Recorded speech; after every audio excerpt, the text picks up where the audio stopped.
sir त्यहाँ छ video गर्नको लागि न आउनु रिहर्सल सिकिहाल्नु हामीले प्र्याक्टिकल गरेको भने मुख्य कुरा प्र्याक्टिकल गर्नु पर्यो चलो यसमा छ के छ साथीहरू हामीले के अरे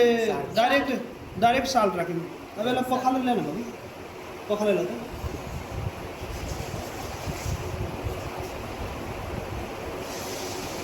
पानी लिएर आउनु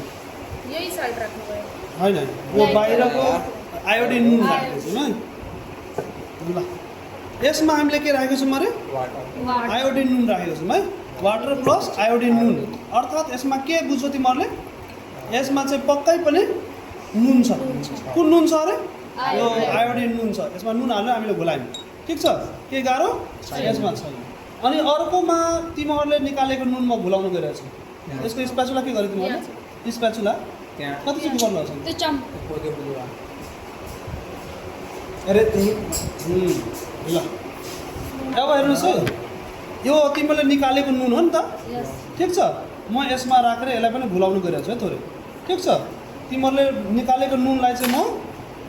यो घुलाउनु गइरहेको छु यो पानी हो ठिक छ यो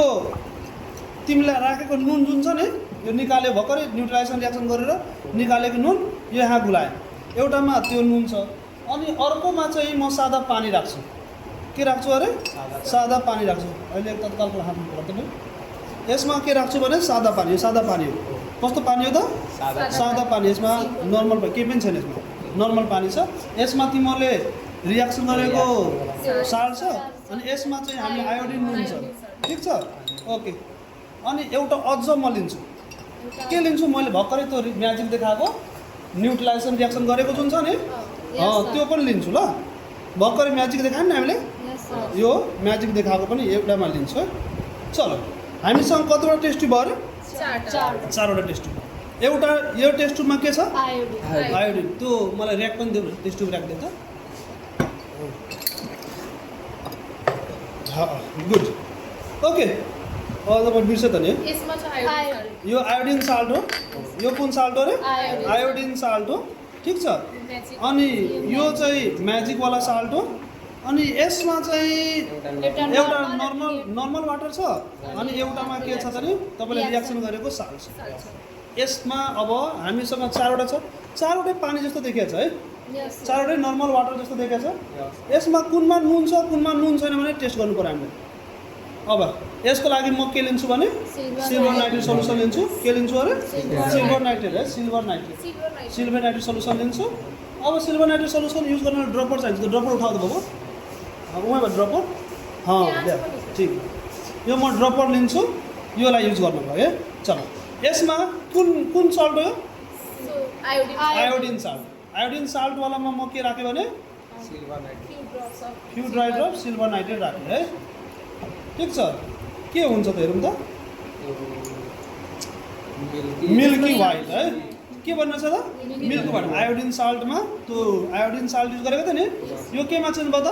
मिल्की वाइटमा हलाउँदाखेरि ट्याक्क मिल्की वाइट भयो यसको मतलब के बुझ्नुहुन्छ भने यसमा साल्ट चाहिँ छ भनेर बुझिन्छ अब यसै गरी यो कुन छ ल म्याजिकवाला छ यसमा पनि साल्ट हुनुपर्छ तब न म्याजिक भयो ल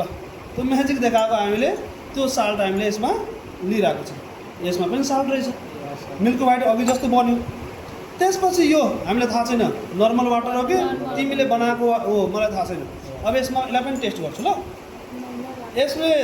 दुध जस्तो दियो भने अरे बा तिमीहरूले बनाएको नुन रहेछ तिमीहरूले यो बनाएको sodium hydroxide plus HCl reaction गरेर बनाएको यो के रहेछ त नि नुन रहेछ हो नि ओके अब यो पक्कै नर्मल वाटर हो नर्मल वाटर भए यो राख्दाखेरि मिल्की वाइट बन्नु हुँदैन बन्यो भने हाम्रो रियाक्सन फेल लु हेरौँ त बनेन बनेको अब किन मानिँदैन भने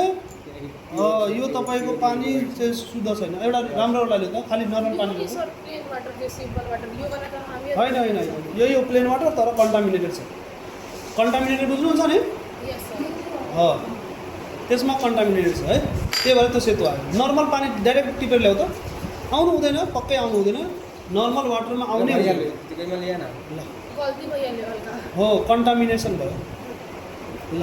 अब यो शुद्ध पानी 4 चोटि पखालेर लिएर आयौँ हामीले है चलो यसमा देखा जाऊ त यसमा पक्कै आउँदैन आयो त आएन सेतो आयो आएन यो भनेपछि तपाईँको के भयो त नि पानी भयो नर्मल पानी हो रियाक्सन भएन है त्यसमा कन्टामिनेसन थियो त्यही भएर व्हाइट पिपिटी आएको थियो यस हो भनेपछि यो मेरो आयोडिनको पानी यो मेरो म्याजिक वाला म्याजिकवाला पानी र यो वाला तपाईँको आफूले बनाएको साल्ट हो र यो चाहिँ नर्मल वाटर यसले के प्रमाणित गर्यो यो पक्कै के हो त तपाईँहरूको नुन हो यो पक्कै तपाईँको के हो अरे नुन हो ठिक छ तपाईँले नुनै निकाल्नु भएको एनएसिएल निकाल्नु भएको नभइदिएको भए आउनु नभएको भए त्यो साल्ट र यो साल्टले व्हाइट पिपिटी दिँदैन के नाम छ मदन सर ठिक छ आजलाई यति गरौँ आज के लिए इतना फिर